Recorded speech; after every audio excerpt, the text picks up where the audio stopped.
Now, having reduced the society to squalor, the Federal Reserve bankers decided that the gold standard should be removed. In order to do this, they needed to acquire the remaining gold in the system. So, under the pretense of helping to end the Depression, came the 1933 gold seizure.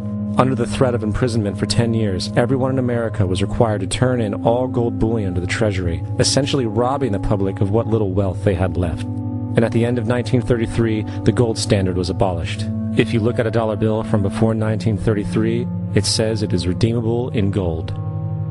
You look at a dollar bill today, it says it is legal tender, which means it is backed by absolutely nothing. It is worthless paper. The only thing that gives our money value is how much of it is in circulation. Therefore, the power to regulate the money supply is also the power to regulate its value, which is also the power to bring entire economies and societies to its knees.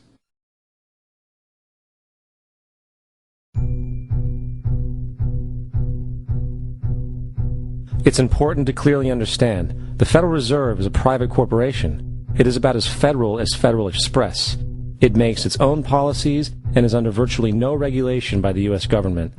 It is a private bank that loans all the currency at interest to the government, completely consistent with the fraudulent central banking model that the country sought to escape from when it declared independence in the American Revolutionary War. Now, going back to 1913, the Federal Reserve Act was not the only unconstitutional bill pushed through Congress. They also pushed the federal income tax.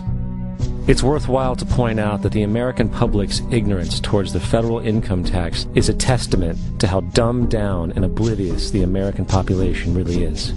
First of all, the federal income tax is completely unconstitutional, as it is a direct, unapportioned tax. All direct taxes have to be apportioned to be legal based on the Constitution. Secondly, the required number of states in order to ratify the amendment to allow the income tax was never met, and this has even been cited in modern court cases.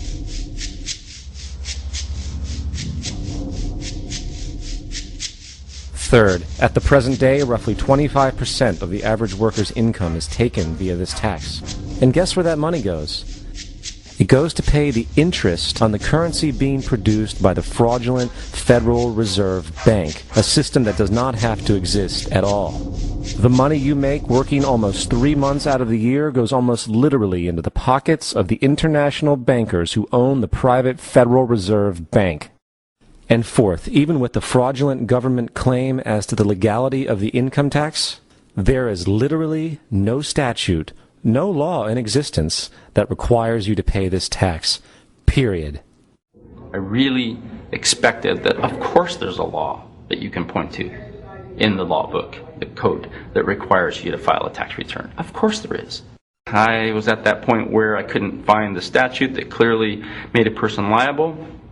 At least not me and most people I know, and I had no choice in my mind except to resign. Based on the research that I did throughout the year 2000 and that I'm still doing, I have not found that law. I've asked Congress, we've asked a lot of people in the IRS commissioners, helpers. They can't answer, because if they answer, the American people are going to know that this whole thing is a fraud. I haven't filed an federal income tax return since I left. I have not filed a tax return since 1999. The income tax is nothing less than the enslavement of the entire country. Now, the control of the economy and the perpetual robbery of wealth is only one side of the Rubik's Cube the bankers hold in their hands. The next tool for profit and control is war. Since the inception of the Federal Reserve in 1913, a number of large and small wars have commenced. The three most pronounced were World War I, World War II, and Vietnam. World War I.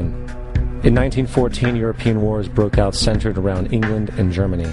The American public wanted nothing to do with the war. In turn, President Woodrow Wilson publicly declared neutrality.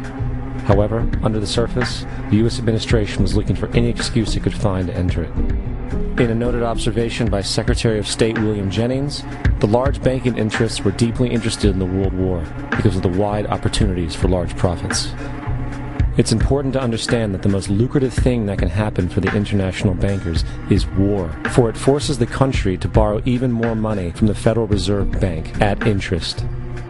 Woodrow Wilson's top advisor and mentor was Colonel Edward House, a man with intimate connections with the international bankers who wanted in the war.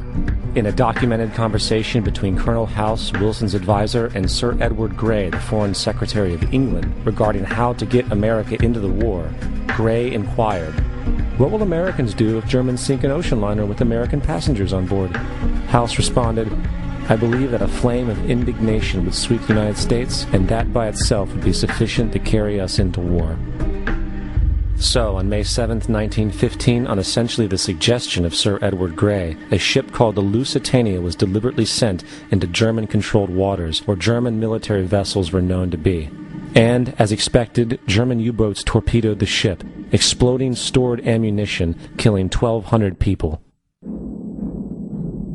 To further understand the deliberate nature of this setup, the German embassy actually put advertisements in the New York Times telling people that if they boarded the Lusitania, they did so at their own risk, as such a ship sailing from America to England through the war zone would be liable to destruction. In turn, and as anticipated, the sinking of the Lusitania caused a wave of anger among the American population, and America entered the war a short time after. The First World War caused 323,000 American deaths. J.D. Rockefeller made $200 million off of it. Not to mention the war cost about $30 billion for America, most of which was borrowed from the Federal Reserve Bank at interest, furthering the profits of the international bankers. World War II.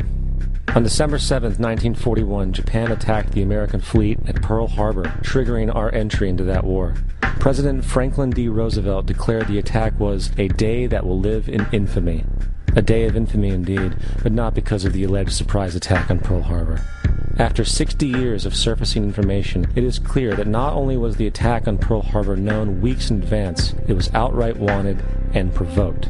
Roosevelt, whose family had been New York bankers since the 18th century, whose uncle Frederick was on the original Federal Reserve Board, was very sympathetic to the interests of the international bankers, and the interest was to enter the war, as we've seen, nothing is more profitable for international bankers than war.